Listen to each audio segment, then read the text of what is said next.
आज से करीब 4.6 अरब साल पहले हमारा सौर मंडल और एक नया जन्मा तारा, जिसके चारों ओर धूल और चट्टानें होकर चक्कर काट रहे हैं।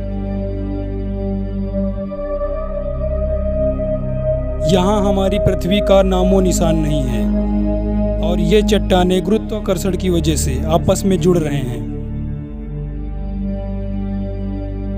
कई सालों बाद यह चट्टानें एक गोले का रूप ले लेती हैं, लेकिन इसे हम पृथ्वी नहीं कह सकते। अब यह सूरज की तरह दहकता गोला है। ये आज के वीनस यानी कि शुक्र ग्रह के समान है। आज से करीब 4.5 अरब साल पहले पृथ्वी की सतह गर्म लावे की थी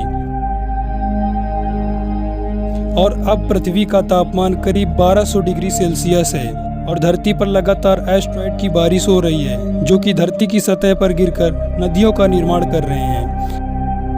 पृथ्वी का पड़ोसी ग्रह थिया, जो कि तेजी से पृथ्वी की ओर बढ़ रहा है, करीब 20 किलोमीटर पर सेकंड की रफ्तार से, यानी कि एक बुलेट की रफ्तार से भी 30 गुना ज्यादा तेज। थिया ग्रह की अर्थ से एक जोरदार टक्कर हो जाती है और पृथ्वी के कुछ टुकड़े टूटकर पृथ्वी का ही चक्कर लगाने लगते हैं और यह दृश्य देखने में बिल्कुल आज के शनि ग्रह के जैसा है। यह रिंग आज भी है, जो कि शनि ग्रह की तरह 2 भागों में बटा है।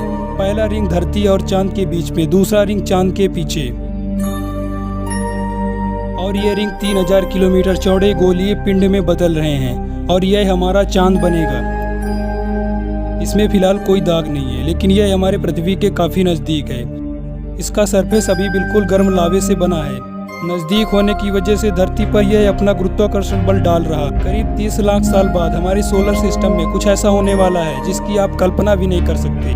हमारे सौर मंडल के गैस जाइंट अपने ऑर्बिट पर बदलाव कर रहे हैं। इस बदलाव की वजह से सौर मंडल के एस्टेरॉयड और कॉमेट्स में एक ग्रेविटेशनल मौज तैयार हो रहा है, जो इन एस्टेरॉयड एंड कॉमेट्स के सौर मंडल के आंतरिक में ढकेल रही है, सीधे सीधे मंगल, बुध, शुक्र, पृथ्वी की ओर। इन्हीं कॉमेट्स और एस्टेरॉयड की वजह से हमारे चांद को दाग मिलने वाले हैं। इस वक्त चांद भी बहुत गर्म था। यह किसी तारे की तरह चमकता था। यह इतनी स्पीड में घूम रहा था कि इसका गुरुत्वाकर्षण आज की तुलना में बहुत अधिक प्रभावित कर रहा था।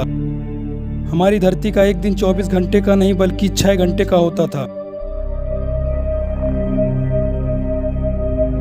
इसलिए अब की समुद्री लहरों के मुकाबले तब 20 गुना ज्यादा लावा उछल जाता था।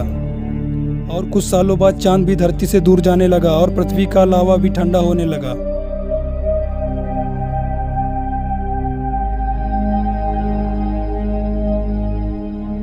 उस वक्त आसमान में 2 चमकीले तारों की तरह बहुत ही ब्राइट दिखने वाले जुपिटर और सैटर्न ग्रह थे। जैसे कि हमारी धरती, वीनस, मरकरी और मार्स सब रॉकी प्लैनेट्स हैं।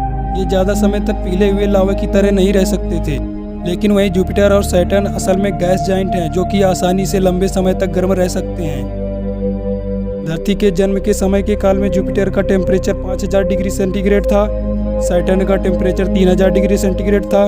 इसका मतलब यह है कि जुपिटर उस समय हमारे सूरज से भी ज़्यादा चमकदार था। जैसा कि साइंटिस्टों का कहना है कि तारे अपनी उम्र के साथ और भी ज़्यादा चमकीले हो जाते हैं। उस समय हमारा सूरज आज से 30% कम चमकीला था। लेकिन 4 अरब के समय काल में ग्रह भी ठंडे हो जाएंगे। धरती के वायुमंडल में फिलहाल एक ही गैस है, वह है मीथेन, जो कि बहुत ही ज्यादा जहरीली है। इंसान अगर सांस ले ले तो तुरंत उसकी मौत हो सकती है। धरती पर एस्टेरॉयड के साथ पानी आया और इसी पानी की वजह से आज समुद्रों का निर्माण हुआ। धरती अब चारों तरफ से समुद्रों से घिरी हुई थी, लेकिन यहाँ पर जमीन दिख ही नहीं रही थी और ना ही ऑक्सीजन। हमारी पृथ्वी कुछ हद तक पृथ्वी कहने लायक बन चुकी है, लेकिन अभी भी इसमें जीवन का कोई नामो निशान नहीं है। आखिर इसके बाद क्या हुआ था? धरती पर जीवन की शुरुआत कैसे हुई? इस पूरे कहानी को जानने के लिए आप हमारे चैनल को सब्सक्राइब कर लें और वीडियो को लाइक और शेयर करना ना भूलें। वीडियो देखने के लिए आपका बहुत बहुत धन्यवाद।